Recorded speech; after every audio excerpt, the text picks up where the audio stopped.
नमस्कार। India debate में आप सबका स्वागत है। मैं हूं आशुतोष पाठक। सुन ली गई हम आपकी हमारी सबकी पुकार सुन ली गई। लग गई आज तारीख, आज अदालत में होगी सुनवाई। लेकिन 58 नंबर पर है। अब तक हमने इंतजार किया, हमने सोचा कि हम आपके साथ जब तक हम ये कार्यक्रम शुरू करेंगे तब तक थोड़ा इंतजार कर लें। 1 बजने को आए हैं, लेकिन अभी तक कोई सूचना हमें प्राप्त नहीं हुई है कोर्ट से। जैसे ही कोर्ट से कोई सूचना प्राप्त होगी हम आपको बताएंगे। लेकिन कल जो बात हमने कही थी उसका असर हुआ है और 15 अप्रैल को तारीख लग गई अदालत में। यह बात और है कि मैटर ऑन हाई बोर्ड जो होता है वो मैटर ऑन हाई बोर्ड नहीं हुआ है, लेकिन 58 नंबर पर मैटर है। इसका मतलब यह है कि सुनवाई के लिए लिस्टेड है। लोग कयास लगाते हैं कि अगर 50 के ऊपर आपकी नंबरिंग है तो उस स्थिति में उस दिन सुनवाई ऐसा होता है कि मुमकिन नहीं हो पाती है, फिर अगली तारीख मिल जाती है। लेकिन एक बात तो मान करके चलिए, कल जब हमने ये दरखास्त की कि महाराष्ट्र सरकार को और अदालत से, दोनों से यह दरखास्त की कि ये 1 महीने की जो तारीख 24 मार्च के बाद ये 15 अप्रैल को तारीख की अपेक्षा थी कि 15-16 तारीख को जरूर मिल जाएगी तारीख, तो 15 को तो मिल गई। लेकिन जो 2 ही सप्ताह के लिए था वर्बल ऑर्डर, वो लिखित ऑर्डर में 4 सप्ताह का आ गया। तो स्वीकार तो लिखित ही किया जाएगा, वर्बल का क्या बात क्या है, बाहर कैसे मैसेज आई, जज साहब ने क्या कहा कि 2 सप्ताह के बाद आइए या नहीं आइए, वो अलग विषय है। लेकिन जो लिखित ऑर्डर था वो हुआ कि 4 सप्ताह के बाद। तो अभी तक इंतजार कीजिए, हो सकता है कि हम दोबारा आपके बीच आएं और हम लगातार संपर्क में हैं मुंबई हाई कोर्ट से अपने वकीलों के साथ। जैसे ही वहां के अपडेट आएंगे हम आपको बताएंगे। ऐसा भी नहीं है कि 58 नंबर पर है तो सुनवाई नहीं होती है। 100 नंबर पर होने के बाद भी मुकदमे की सुनवाई हुई है और ये प्रेरोगेटिव है जज साहब का कि जज साहब क्या चाहते हैं। अगर जज साहब चाहते हैं कि नहीं हमें इस केस को लेना है और आज ही लेना है, तो वो बाकी केस को छोड़ करके किसी केस को ले सकते हैं। और उस प्रायोरिटी में अगर ये मुकदमा है हमारे चीफ जस्टिस की निगाह में तो पहले भी आ सकता है, वो पहले भी सुन सकते हैं। जो नंबर लगा हुआ है उस तो एक कोड ऑफ कंडक्ट है, उसके हिसाब से चलना चाहिए जज को, चलते भी हैं जज। लेकिन ये कोई एकदम से आदेश नहीं है कि नंबर को तोड़ नहीं सकते हैं, नंबर को तोड़ा भी जा सकता है, पहले भी सुनवाई हो सकती है। तो हम लोग प्रतीक्षा कर रहे हैं कि सुनवाई जल्द से जल्द हो जाए, क्योंकि आज उम्मीद है कि एफआईआर दर्ज होने के आदेश हो जाए। क्यों हो जाए? 2 और प्रकरण हम आपके सामने ला रहे हैं। पहला प्रकरण है पटना हाई कोर्ट का। पटना हाई कोर्ट ने 2022 में एक वर्डिक्ट दिया। कदम कुआं पुलिस स्टेशन में एक कंप्लेन गया, एक महिला लेकर के गई और उनके साथ उनके परिजन भी थे।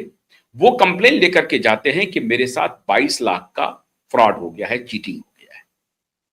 कदम कुआं पुलिस ने एफआईआर दर्ज नहीं किया तो वो अदालत पहुंची, सीधे हाई कोर्ट पहुंची। हाई कोर्ट में जब दलील हुई कि भाई ये क्या मामला है, आपने एफआईआर क्यों नहीं किया, 10 मिनट के अंदर में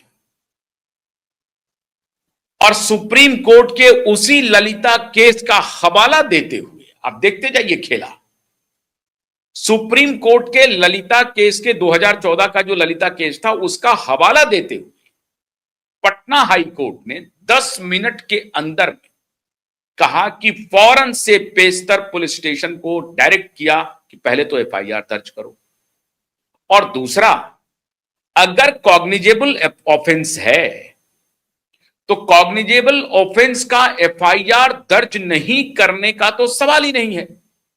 तो सुप्रीम कोर्ट के उस ललिता केस का हवाला दिया गया और कहा गया कि आपने ये कंटेम्प्ट ऑफ कोर्ट किया है। एक तो पुलिस वालों के खिलाफ एक्शन ऑर्डर किया और दूसरा सुप्रीम कोर्ट के आदेश की तामील न करने के लिए कंटेम्प्ट ऑफ कोर्ट की प्रोसीडिंग्स अलग शुरू कर दी। और इतना ही नहीं, कहा कि आप 6 दिन के अंदर रिप्लाई फाइल कीजिए। आपने क्यों नहीं एफआईआर किया? देखिए, पटना हाई कोर्ट में कॉग्निजेबल ऑफेंस चीटिंग का मामला है, सिर्फ चीटिंग का, 22 लाख के चीटिंग का। 2022 का वर्डिक्ट है और 2014 के वर्डिक्ट केस लॉ पर आधारित है। उसी ललिता के केस के आधार पर वो वर्डिक्ट दे रही है पटना हाई कोर्ट कि 22 लाख के चीटिंग कॉग्निजेबल ऑफेंस है, आपने एफआईआर क्यों नहीं किया? और 6 दिन के अंदर में आप रिप्लाई फाइल कीजिए। 10 मिनट के अंदर में टोटल हियरिंग हो गई, 10 मिनट। अब उसके बाद प्रोसीडिंग शुरू हो गई, पुलिस वालों ने एफआईआर किया और रिप्लाई जो भी है उन्होंने फाइल किया कि भाई हमको जानकारी नहीं थी या जो भी था। अब आप सोच लीजिए, एक चीटिंग के मुकदमे में 22 लाख का ही हो, चाहे 22 रुपया का हो, चाहे 22,000 का हो या 22 करोड़ का, मुकदमा था चीटिंग का, उस पर 10 मिनट में एफआईआर। इसी ललिता केस का हवाला देते हुए श्रीमान नीलेश ओझा जी ने प्ली किया है और 12 महीने से प्ली चल रहा है। प्ली किया है कि कॉग्निजेबल और इंडियन पीनल कोड में, अब तो भारतीय न्याय संहिता जो है उसमें जो सबसे कठोरतम अपराध है, सबसे कठोर, चीटिंग के मुकाबले गैंगरेप और हत्या, इससे अधिक कठोरतम कोई अपराध ही नहीं हो सकता है।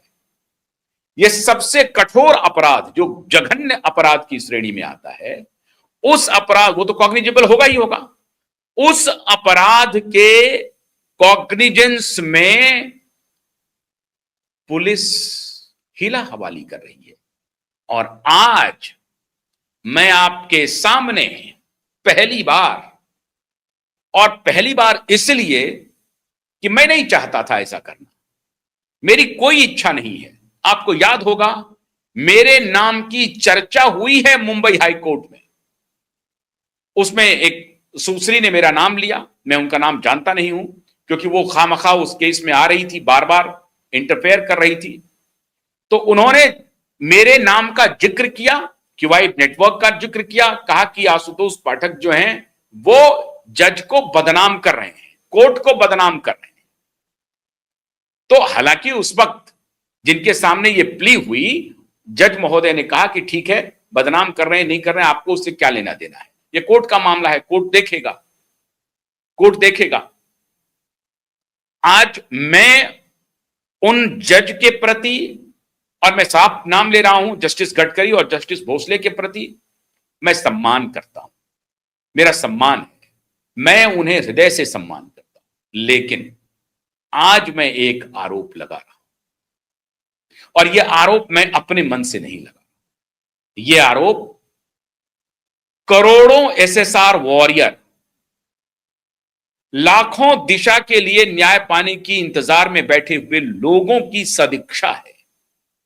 उन्होंने मुझे संदेश कर करके पूछा है कि आशुतोष जी, क्या आपको लग रहा है कि जुडिशरी ठीक व्यवहार कर रही है, ठीक आचरण कर रही है इस मुकदमे में?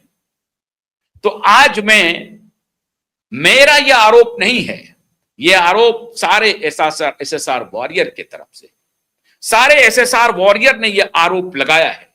और मैं उन आरोपों को श्रीमान जो अभी भी मुंबई हाई कोर्ट के जज हैं उनके सामने रख रहा हूं। मैं कोई गुस्ताखी नहीं कर रहा हूं, सम्मान पूर्वक आज मैं उनके आरोपों को आपके सामने रख रहा हूं। और मुझे पूरा उम्मीद है कि जस्टिस गडकरी और जस्टिस भोसले इसे जरूर देखेंगे और सुनेंगे।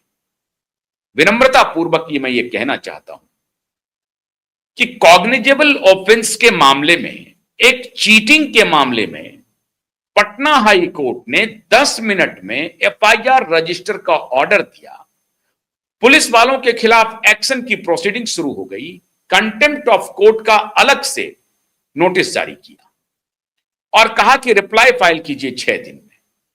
चीटिंग का, कॉग्निजेबल ऑफेंस का एक लिमिटेशन है कि अगर कॉग्निजेबल ऑफेंस 3 साल, जिस ऑफेंस में 3 साल से अधिक की सजा है, तो उसमें तो कोई हिला हवाली हो ही नहीं सकती। यहां तो आजीवन कारावास, फांसी के तख्ते पर झूलने की नौबत है। जिस केस का हम लोग जिक्र कर रहे हैं, उस केस में फांसी के तख्ते पर झूलने की नौबत है। तो इस कॉग्निजेबल ऑफेंस में जो हत्या और गैंगरेप का था, मैं उन्हीं सारे एसएसआर वॉरियर की